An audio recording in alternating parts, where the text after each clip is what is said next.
Good morning, everyone, and I'm honored to be moderating this esteemed panel and welcome panelists. This panel is going to focus on opportunities for new infrastructure investment being planned in the region, and especially in the areas of housing, transportation, connectivity, and the entertainment sector, and also how they will support economic growth, promote inclusion, integrate sustainability, and enhance connectivity. So as the various panelists describe some of the priorities and initiatives and programs in which they're involved, keep in mind and sort of frame that and around these issues and how they pertain to that. So I'll give everyone a few minutes to introduce themselves. To my left, we have David Hunter, who is the Chief Construction and Facilities Officer for the Atlanta Housing Authority. And then John Orr, who is Manager of Transportation Access and Mobility Group for the Atlanta Regional Commission, someone I've known for many years. And Philana Williams, who is the Director of the Mayor's Office of Film and Entertainment. And then Kevin Burke, who's Director of Design for the Atlanta Beltline. So welcome everyone, and we'll just start to my left here. So, David. I'm David Hunter. I'm the Chief Construction Officer. I used to be the Chief Construction and Facility Officer, but my boss wanted me to stay focused on construction right now, so I'm the Chief Construction Officer. I've been with Atlanta Housing about a little bit over 4 years, almost 5 years. Prior to that, I'm a retired colonel out of the military. Good morning. My name is John Orr, and I manage, as Betty noted, the Transportation Planning Department at the Atlanta Regional Commission. Just a little bit of context about the Atlanta Regional Commission. We're the regional metropolitan planning organization for Metro Atlanta. That includes about 20 counties, 100 cities, population of about 5.5 to 6 million people. We primarily focus on transportation planning, community development, aging, workforce, and several other programs. So it's a pleasure to be with you this morning. Good morning. My name is Philana Williams. I am the Director of the Mayor's Office of Film, Entertainment, and our newly formed Nightlife Division. Our office was established in 2013 with the sole purpose then of permitting for the huge influx of films that were choosing Atlanta and Georgia for their productions.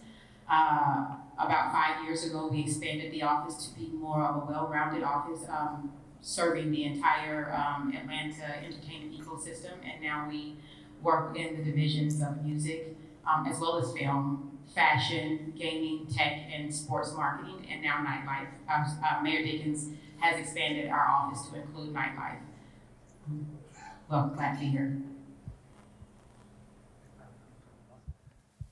Good morning. I am the Director of Design for the Beltline.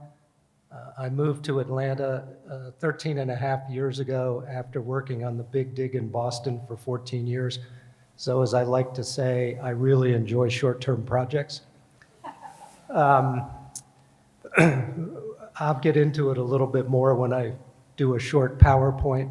But if you're not familiar with the Atlanta Beltline, it is the result of a tech grad student thesis back in the late 90s that evolved into the creation of Atlanta Beltline in 2005, utilizing what Georgia calls tax allocation district funding.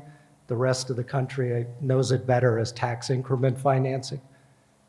And we were initiated with a series of goals, which again I'll go over. And we can talk about how we're doing on that and the long-term impact we're having and expect to have over the next 8 years and decades to come. Thanks, everyone. And don't talk about the cost overrun, please. Big dig. That was enormous. Okay, let's again start with David. David, could you tell us or share some of the priorities that the Housing Authority is pursuing at the moment?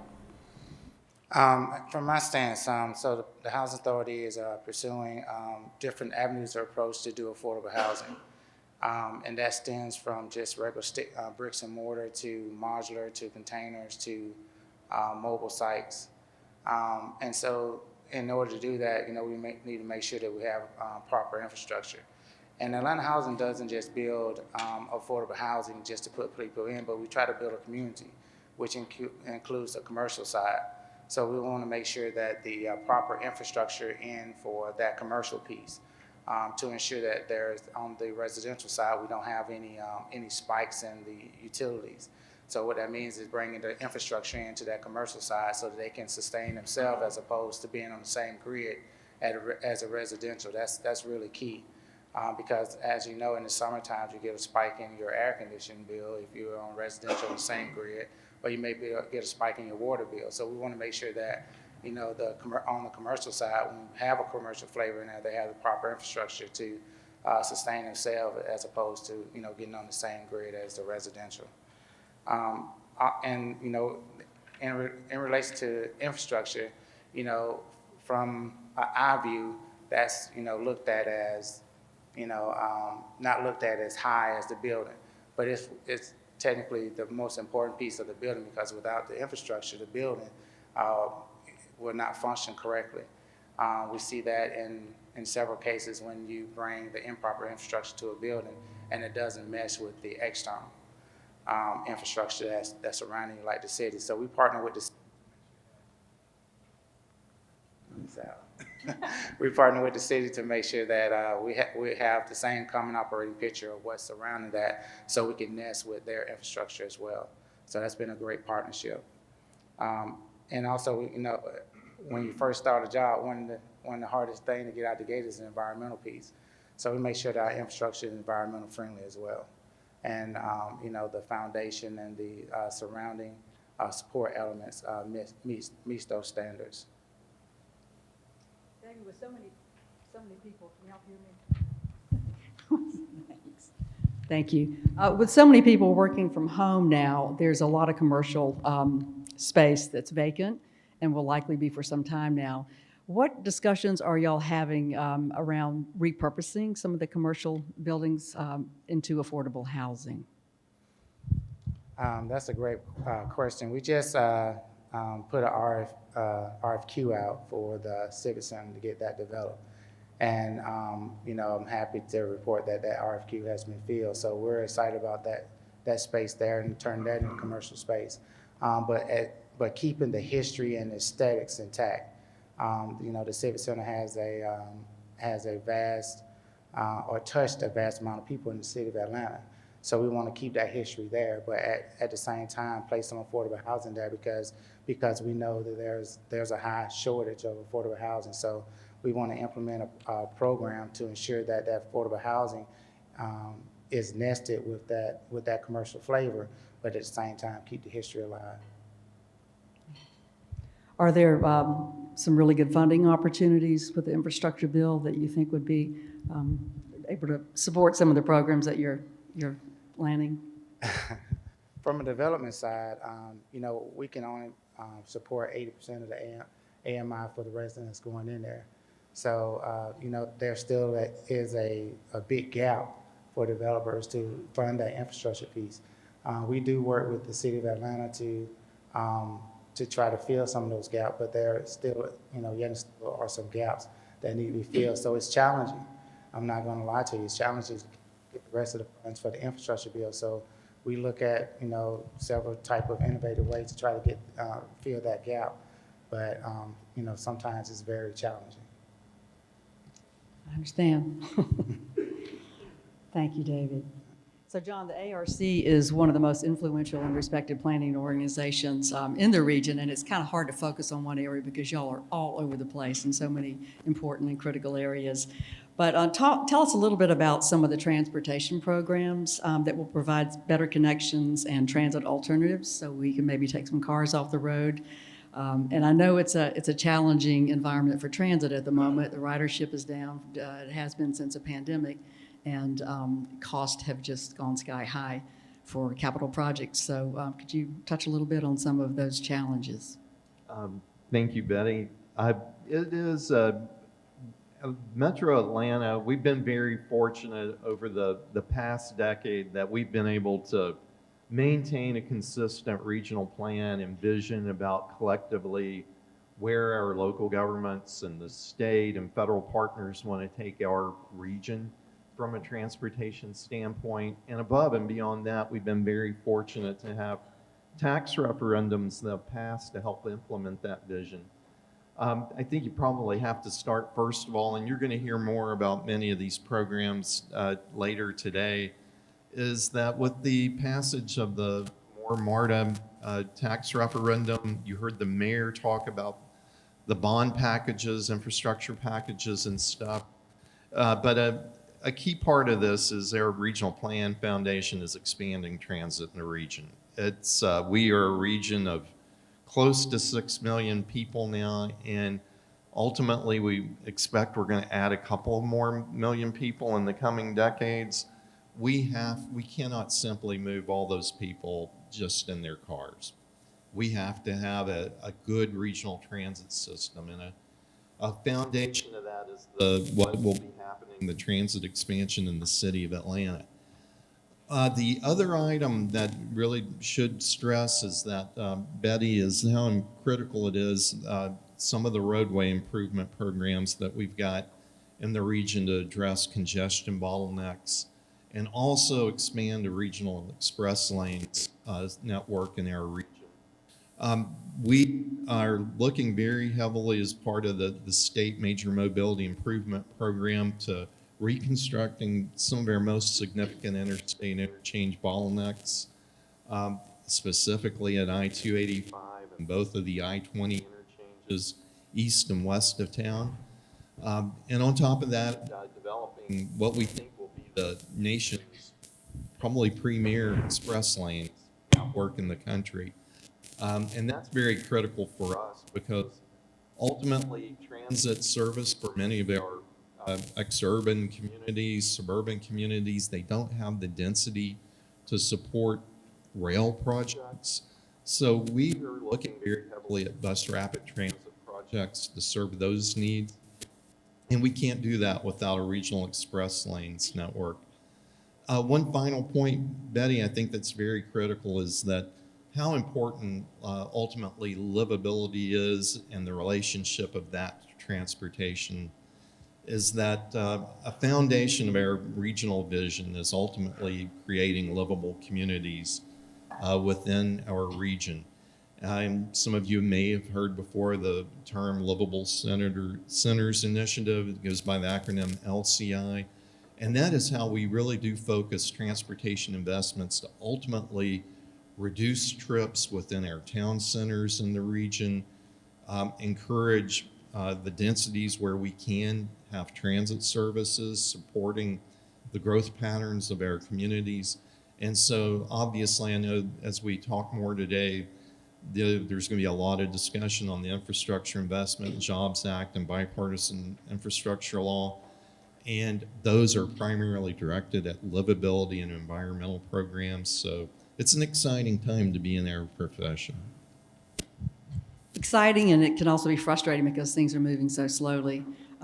I'm a 26-and-a-half-year veteran of Emory, and my entire career I've been pushing the Clifton Corridor Transit Initiative to serve what is the largest employment center in the metro region that is not directly served by MARTA or the interstate system. So we have been pushing initially for light rail all these years, and the studies have continued to change, and the routes have changed, and now the mode is being looked at is BRT, which is fine with us as long as we can get people out of their cars and give them a transit option.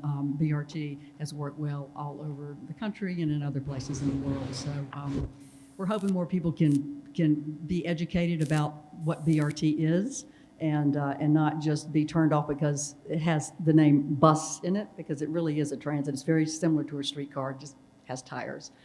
But given all the projects that have been on the books for so long that MARTA has been studying, do you think we are well positioned now to be competitive for federal funding for some of these projects, or is that sort of waning a little bit? I do. I'm optimistic about the competitiveness of projects that will be coming out of Metro Atlanta moving forward. One very critical part is that ultimately to be successful with federal funding, discretionary funding requests, such as we're going to need to expand transit, is that ultimately we have to match up the technology of the transit expansion with the demand. And it's taken us, it's been a long discussion, but I think now we are very close to reaching consensus on what's going to be priority for federal investments moving forward. So I do feel positive, Betty, moving forward. We're going to be very competitive nationally. Good. I've been waiting a long time. Thank you, John. Okay, let me let you have my microphone since it's still working. So, Falana, Atlanta's always had a robust nightlife. Back in my party hardy days, I used to frequent a lot of the entertainment and venues. I'm getting a little bit too old for that now, but there's a lot going on, not just in the film industry, but in the entertainment industry. So, could you share some of the priorities of this Office of Entertainment and Film, whatever areas you want to talk about, and initiatives that that y'all are planning to implement or have already implemented? I can, thank you. So I'm a former 20-year music executive. Started in Atlanta, but had to move to New York because that's where the jobs were, the senior level jobs. And when I moved back, got into city government in the film office, and just noticed how it wasn't as expansive or as serving as it could be for the city. I been a longtime member of NARAS, which is the National Recording Academy, and I was in a conference and we were talking about the decline in music income to the city as a whole, which was surprising because on a national scale, even a global scale, Atlanta was growing in notoriety for the type of talent and art and culture that the city produced every year. And what I noticed in doing research is that although Atlanta does a great job with branding in terms of its culture, it doesn't do a great job monetizing. Everybody else monetizes off of the city except for the city. So been very fortunate to have great leadership, and under Mayor Dickens, we have expanded the Office of Film, Entertainment, and now Nightlife to include initiatives where we are monetizing off of the culture, and not just, again, outsiders. Nothing wrong with people from the outside, but the city should be too, to help to fund some of our key initiatives. So one of the things that we have set forth is a city-run film, music, and entertainment festival. First of its kind in the city. We've never done this, but you can compare it to the likes of Austin City Limits or South by Southwest. Austin City Limits alone brings in about $260 million annually to the city of Austin. There's no reason Atlanta can't do the same thing, so we are partnering. It's going to be a public and private partnership, but the city will run the festival, and it won't just be music, it will be fashion, art, film, tech. We want it to be expansive, so a combination, again, of an Austin City Limits meets South by Southwest. We're also we're introducing, under Mayor Dickens, a local entertainment tax credit. Many of you know about the robust state film tax credit that brings all of these huge productions to the city. Well, Mayor Dickens has set forth a local tax credit where we will add on to that tax credit. And the goal is to have a lot of these big businesses not only come here for the tax credit, but to choose Atlanta and Metro Atlanta as one of their homes for brick and mortar business. We just had a great meeting with Amazon Studios, and one of the things that we discussed was we want our residents, when they think of having jobs with Amazon, they shouldn't just think about driving trucks. They should think about some of the jobs, the creative jobs and the executive jobs that come along with that. So, and far more than just in Amazon Studios, we want, Warner Brothers Studios, Paramount Pictures, Sony Music Group, Universal Music Group, all of those companies should choose Atlanta. Atlanta produces so much in terms of artists for these companies, but also in terms of what we spend. Like, our buying power is incredible. Music alone, 1/3 of all music sold in certain genres comes from Atlanta and the Southeast. So there's no reason that these big companies are in LA and New York, and they're not in Atlanta. And our residents, our creative community need to see that. They need to be able to see, the inner workings of major record labels, of major film production companies. We have the tech companies, but we just really need to expand it and make sure that we're thinking long-term about the sustainability of our entertainment ecosystem, and making sure that our residents and businesses are afforded the same possibilities as other major cities. Workforce development, as we attract all of these entertainment companies to the city, we have to make sure that Atlantans can do these jobs. When we think about film production, that's very new to the city. We're not a century-old business like Los Angeles when it comes to film production. So many of the residents don't know what it means to be on a set and the etiquette to be on a set. So the city of Atlanta last year started our Set South training program, and our first program is a production assistant training program. It's a 4-week program where we train Atlantans to participate in the film business. It's very robust. It's accredited. It's a partnership with Georgia Film Academy and United Way of Greater Atlanta. And it's 4 weeks.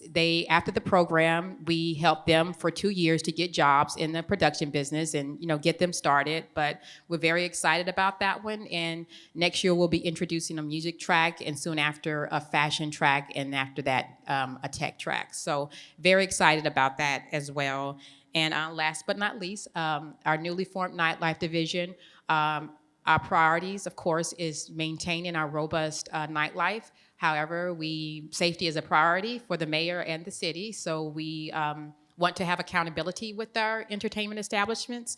But we also want to be progressive in how we think about nightlife. And one of the things that we want to introduce are nightlife districts where we, to your point, when I was younger, very active in Atlanta's nightlife community, but how can we make it bigger and brighter and more attractive to our tourists? So we're thinking of ways that we can, bring more money to the city, keep our nightlife safe and robust, and just keep Atlanta moving progressively into the new era from a financial and profitability standpoint. Wow, y'all have a lot going on. You have a lot to cover. Thank you. Are y'all partnering with SCAD on some of the workforce development around production sets and design? It seems like that would be a really good opportunity. We do partner with SCAD, and we are in conversations with them, especially when it comes to our training programs and training Atlantans. Yes. Great. Thank you. Okay, Kevin, you've been patient. You have a PowerPoint, I understand? How long? We're good. We have 15 minutes. I was told I have to do this in 5 minutes, so this is Perfect. going to be rapid fire, assuming it would work. Where'd it go?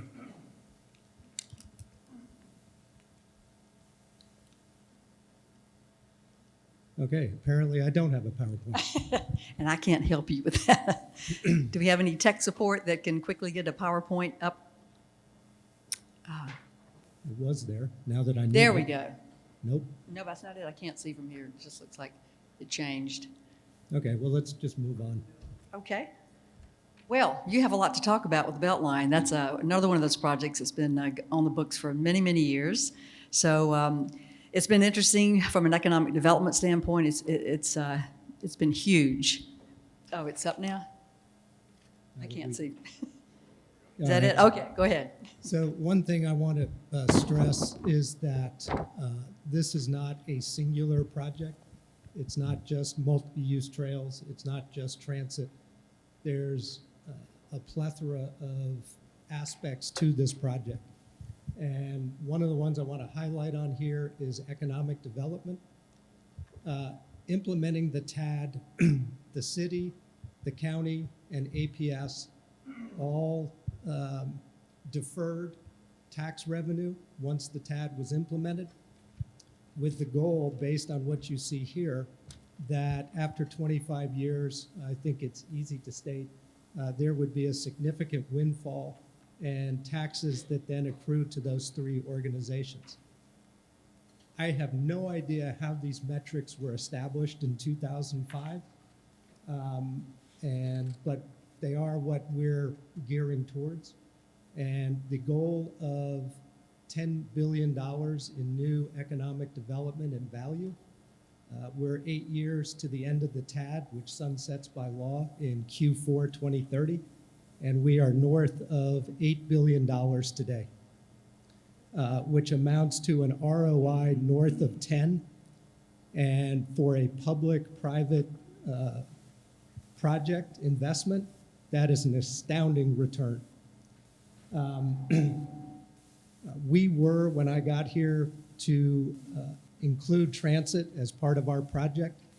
With the passage of the so-called more MARTA tax and the development of the downtown streetcar and MARTA taking that over, that has been removed from the Atlanta Beltline and is now the responsibility of MARTA. Parks, jobs, we're varying degrees on track to meet these metrics. And you can find on our website our quarterly briefings, our annual reports, which have dashboards on how we're doing. So just quickly, of course it jumps. Okay, we'll just go here. So this is a picture taken from the top of what's now called Ponce City Market, used to be City Hall East, used to be Sears and Roebuck Warehouse, 2 million square feet. They built 11 of these around the country, all hard by freight rail. So what you see here is the customer and employee parking on the south side of North Avenue. Up on top of the hill, for those of you who have been here for a while, the building where Creative Loafing was published. And yeah, basically not a whole lot going on in this area. Killing me here. There we go. Sure, then it catches up. Okay, so this is a picture taken in 2012 when we opened the first 2 phases of Fourth Ward Park. You can see we've taken most of the parking lot. Again, those of you who've been around for a while, Masquerade Music Venue is there on the left. And Georgia Power site is in the sort of at 10 o'clock. 10 years later, you're seeing the development that is going on around the park, a phenomenal amount. Does that say 22? 12. Oh, this is just an aerial, so you get an idea of what was there when we opened the park, what it looks like today, and the fact that just within a block of this park, there's an excess of, I hope that says $1.8 billion in development. So roughly 20% of our economic development goal is located within a block and a half of this singular park, which, by the way, cost $50 million roughly for a 17-acre park, all in, design, land purchase, remediation. So you do the math on the ROI for that one. And what's the predicate for this park? It is the stormwater pond. If you have not been to Fourth Ward Park, I highly encourage you.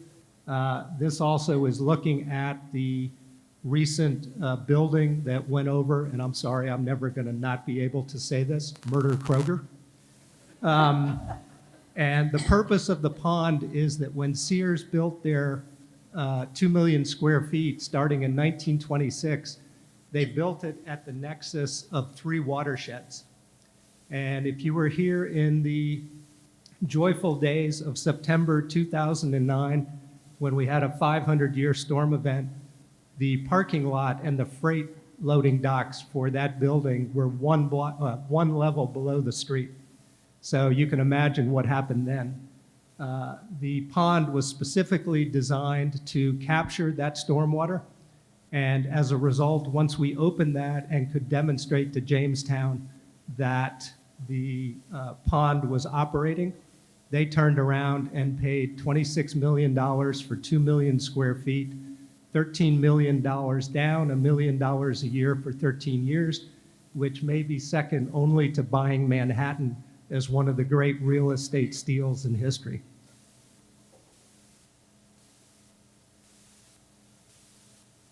I really want to push this again, but I know it's going to keep jumping. Yep, there we go. So our trail, the East Side Trail, it's a mix of mobility options, getting out of your car, walking, biking.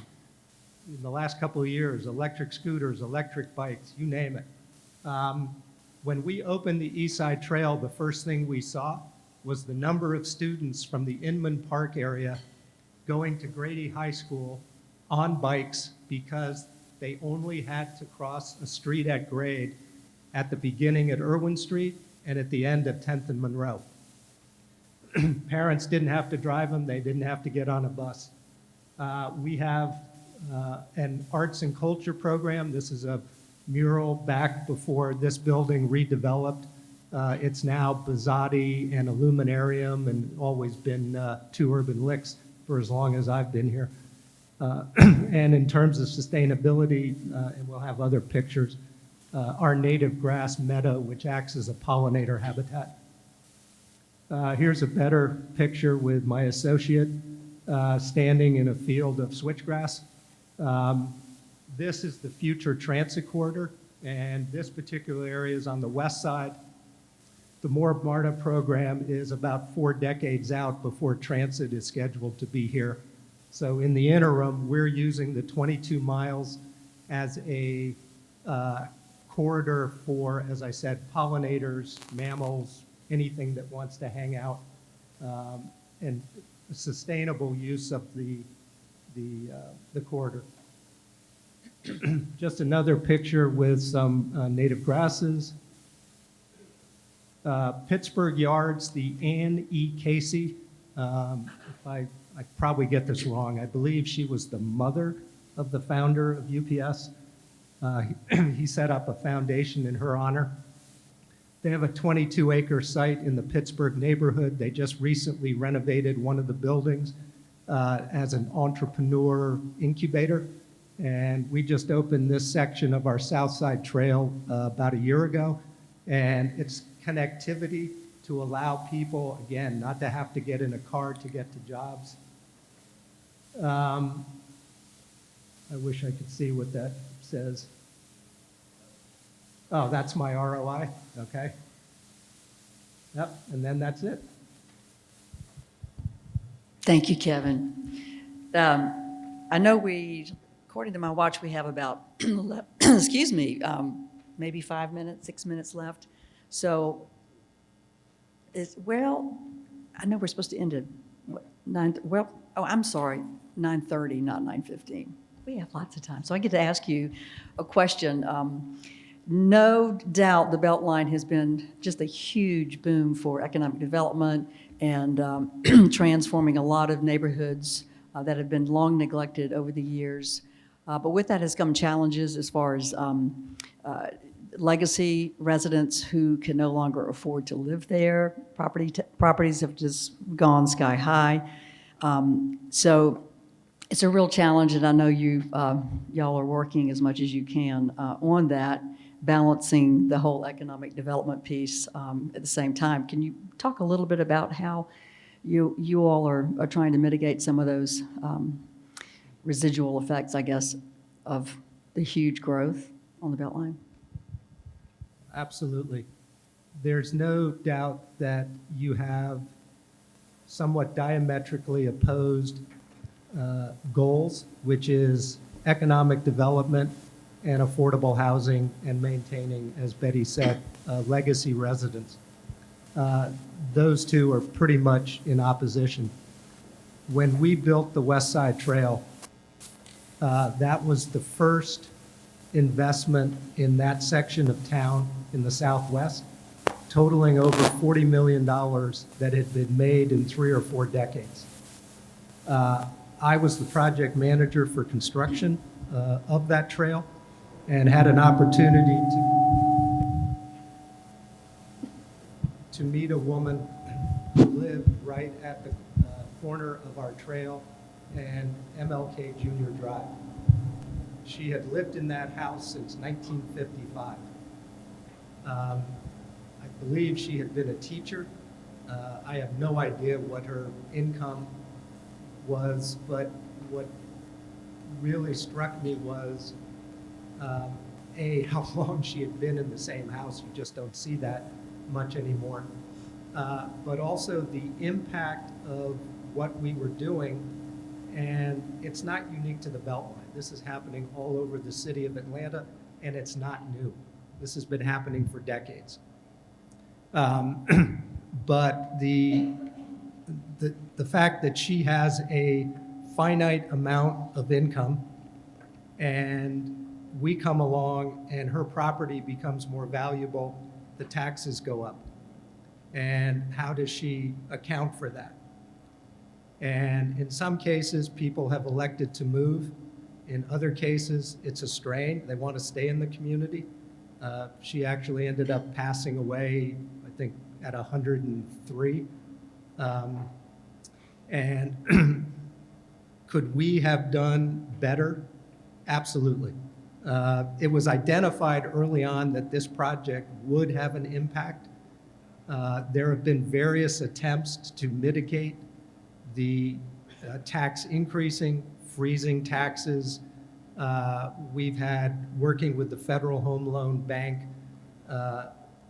offering grants to update systems within properties, people who abut our corridor. And a lot of this goes through Atlanta Beltline Partnership, our 50C31. Is that right? I always get it wrong. Whatever it is. It's like some people can't say cinnamon.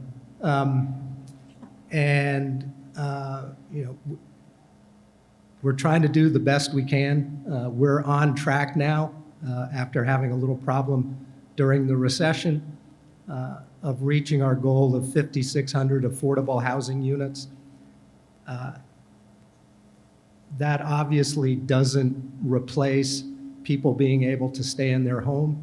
And we're just trying to do the best we can and keep trying until we find something or some things that work as best we can.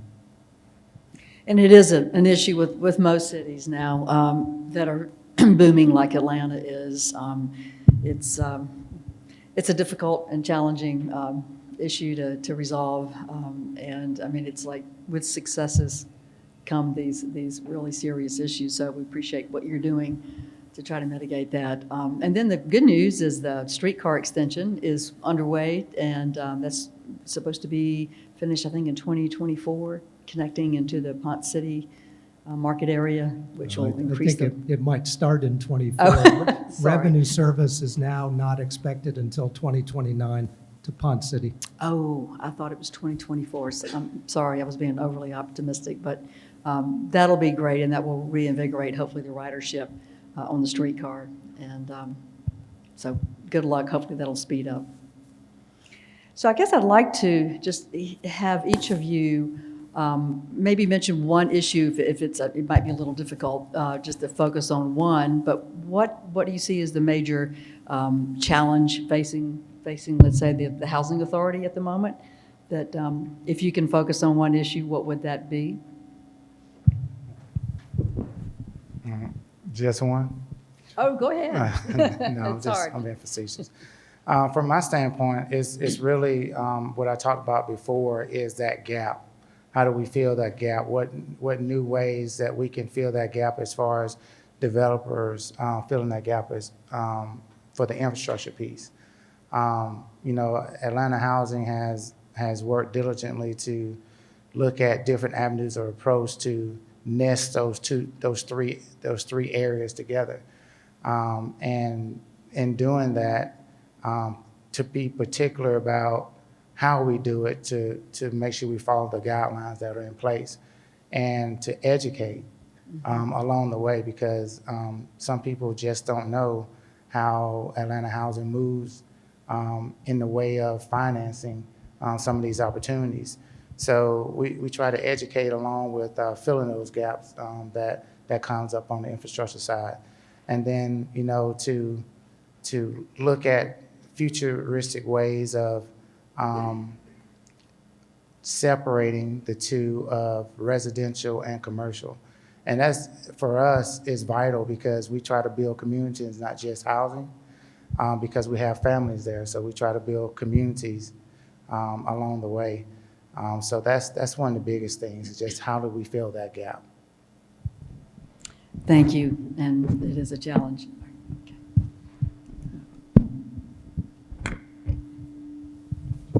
Betty, maybe just, there we go.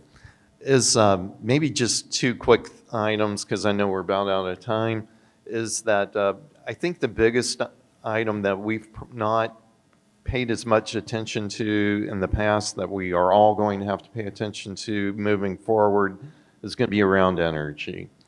And specifically the electrification of the vehicle fleet, and above and beyond that, the investments that through the Inflation Reduction Act that we're going to see to homes as they become more energy efficient through a variety of federal programs.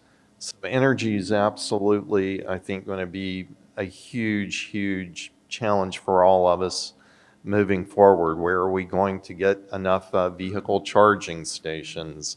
How are we going to rewire apartment complexes and homes for electric charging? There's just so many unknown issues there that we're going to have to collectively work through. And then the last item, Betty, I would add about a key issue is going to be housing costs, specifically for rents. And Metro Atlanta is a huge issue. Relative to other places in the nation, Metro Atlanta has historically been very fortunate that our rents for our region are below those of our peers around the country, and that's really no longer the case. So I saw some interesting data on median rents, and in Metro Atlanta, they were higher than Metro Chicago, which is something I would have never thought we would see in Atlanta. So housing affordability, increasing housing supply is an important part of our future. Yeah, when you see all the influx of people moving from California, New York, and other areas for a variety of reasons, they come here and they see the cost of housing and think, oh my God, what a bargain. And they'll lay down, $1 million in cash for a house that normally would have been half of that. So it makes it even more difficult and compounds the situation. So I'm not sure how we address that, but thank you. Okay.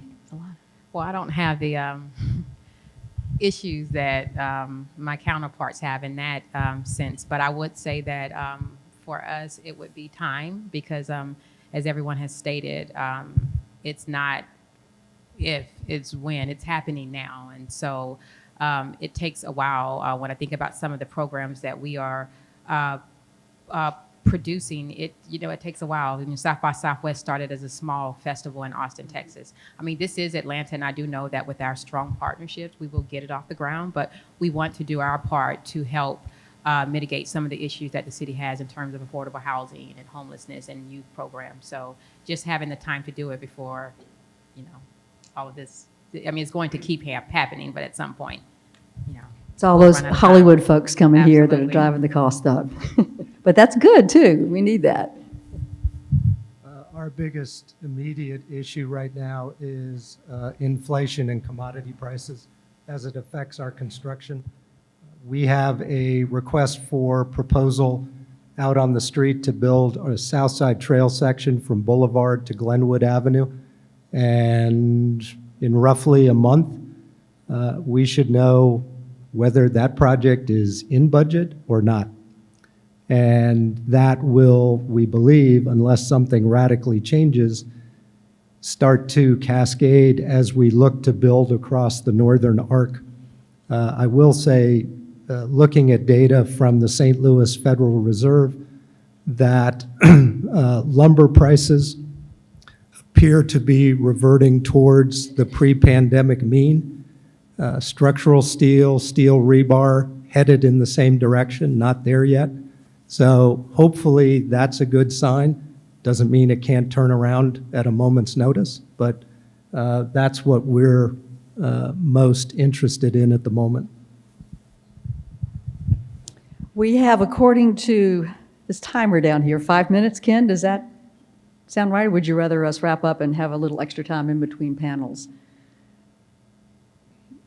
So, real quick, if there's one city you think is really nipping at our heels from a competitive standpoint, what city would you say that is? I'll just go ahead and start with you.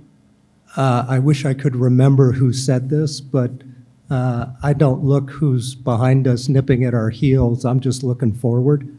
And a lot of people want to be Atlanta. And from my perspective, I can't tell you how many people across the Southeast and actually across the country are trying to emulate the Beltline. And I love that.